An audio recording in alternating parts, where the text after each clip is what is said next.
Salam, selamat pagi Bapak Ibu Saudara yang terkasih. Kita bertemu lagi dalam Mimbar Gemar Online hari ini, Senin tanggal 10 Maret 2025. Saya akan berbagi berkat dari jadwal pembacaan yang terdapat dalam surat Roma pasal 10. Saya akan bacakan dari ayat 1 sampai 3. Demikian bunyi firman Tuhan. Saudara-saudara, keinginan hatiku dan doaku kepada Tuhan ialah supaya mereka diselamatkan. Sebab aku dapat memberi kesaksian tentang mereka, bahwa mereka sungguh-sungguh giat untuk Allah, tetapi tanpa pengertian yang benar.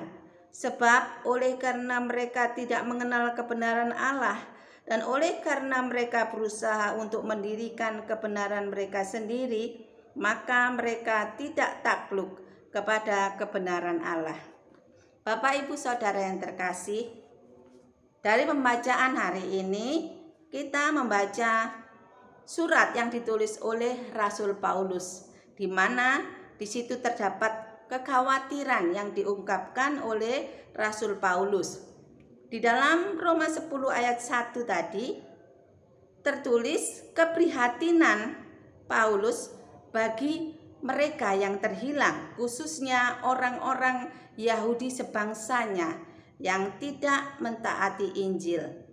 Keinginan dan doa Paulus adalah agar mereka diselamatkan. Kekhawatiran Paulus juga dinyatakan di pasal 9 ayat 1 sampai 3. Demikian, aku mengatakan kebenaran dalam Kristus. Aku tidak berdusta.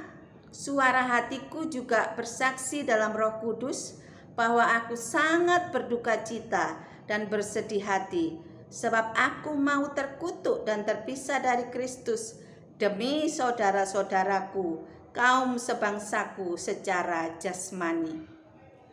Kemudian dalam pasal 10 tadi dimulai dengan kata saudara-saudara. Keinginan hatiku dan doaku kepada Allah ialah supaya mereka diselamatkan.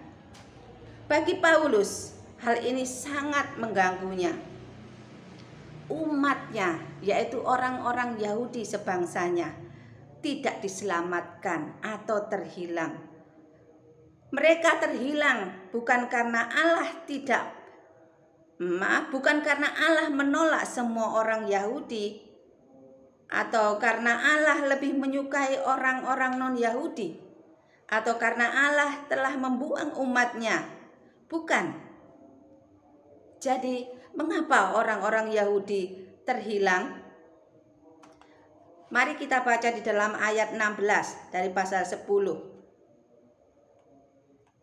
Di dalam ayat 16 dikatakan mereka tidak mentaati Injil. Masalah mereka adalah dosa, sama seperti orang-orang non-Yahudi.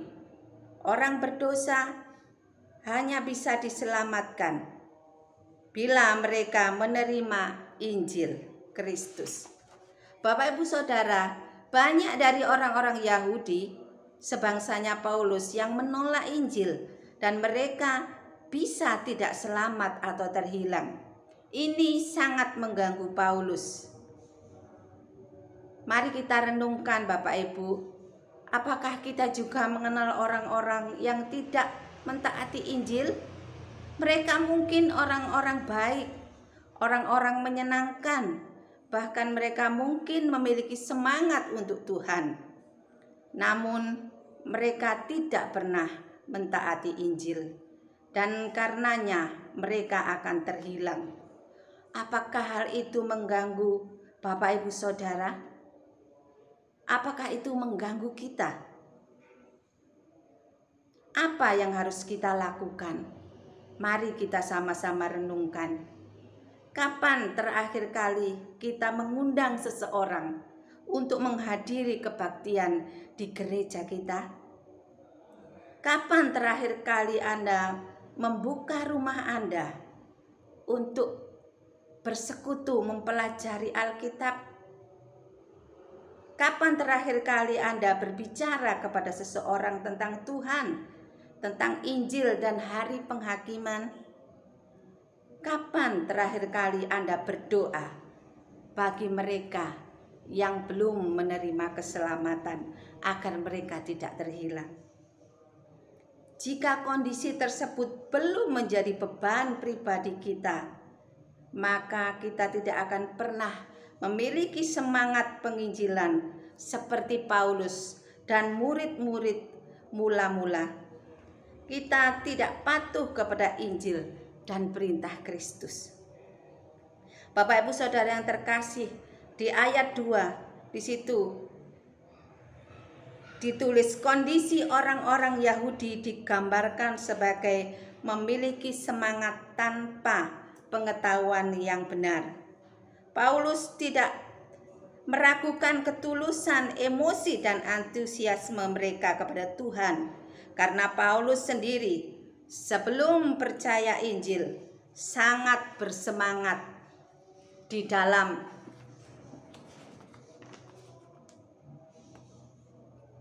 kariernya sebagai militan, sebagai orang Farisi dan penganiaya gereja. Dia sangat giat. Dia maju sebagai kepala, mengejar orang-orang percaya pada saat gereja mula-mula. Paulus bersemangat dalam keyakinan dan perilaku agama mereka. Mereka memiliki semangat tetapi tidak menurut pengertian dan pengetahuan yang benar. Mereka mengira semangat untuk Tuhan itu berarti mengikuti tradisi dan ritual yang tidak pernah diperintahkan oleh Tuhan. Dan mereka mengira semangat untuk Tuhan dengan menolak Yesus dari Nazaret.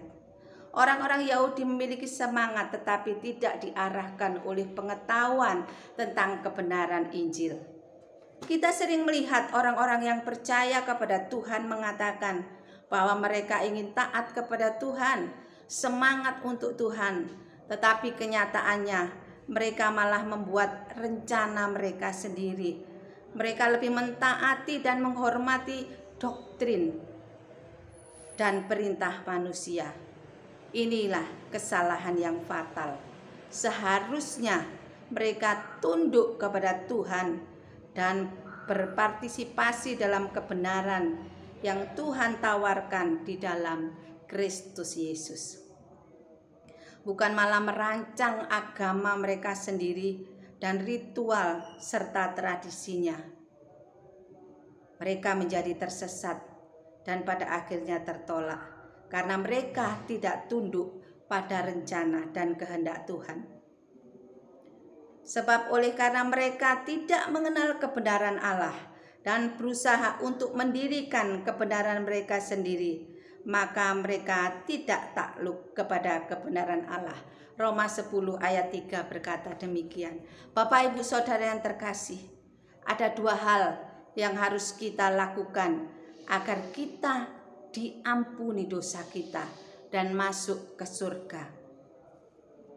Yang pertama, menerima darah Kristus untuk mengampuni kita. Yang kedua, menuruti petunjuk Tuhan untuk membimbing kita. Jangan mendirikan kebenaran kita sendiri. Kita tidak bisa menyelamatkan diri kita sendiri. Kita membutuhkan darah Kristus untuk pengampunan dosa kita. Dan kita butuh Injil Kristus untuk membimbing kita. Bapak Ibu Saudara yang terkasih, dari surat Paulus ini, marilah kita belajar untuk kita memiliki kerinduan dan beban pribadi bagi orang-orang sebangsa kita, saudara-saudara kita, orang yang kita kenal, yang masih belum menerima Injil, agar mereka diselamatkan. Jadikan itu beban pribadi kita. Dan mari kita sebagai orang-orang yang percaya, kita semangat untuk Tuhan, menuruti kehendak Tuhan, dan tidak membangun kehendak kita sendiri, supaya kita menjadi pribadi-pribadi yang tidak menolak kebenaran Tuhan. Mari kita menjadi seperti Kristus, yang tunduk dan taat kepada perintah Bapa. Demikian juga kita menjadi murid-murid Kristus yang tunduk dan taat dan terbeban bagi keselamatan jiwa-jiwa. Puji Tuhan. Mari Bapak Ibu Saudara yang terkasih, untuk menutup renungan pagi hari ini saya akan naikkan satu pujian. Buatlah sesuatu yang baru bagi kami Tuhan. Buatlah sesuatu yang baru dalam hidupku. Buatlah sesuatu yang baru dalam hidupku. Hanya Kau Tuhan yang dapat melakukan. Oleh kuasa Roh Kudus hidup dibaharui.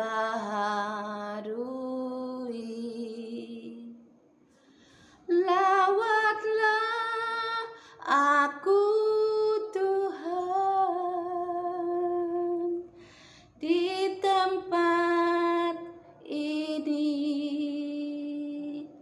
Jamahlah aku Tuhan sekarang ini. Tuhan, jamah aku, ku jadi baru. Tuhan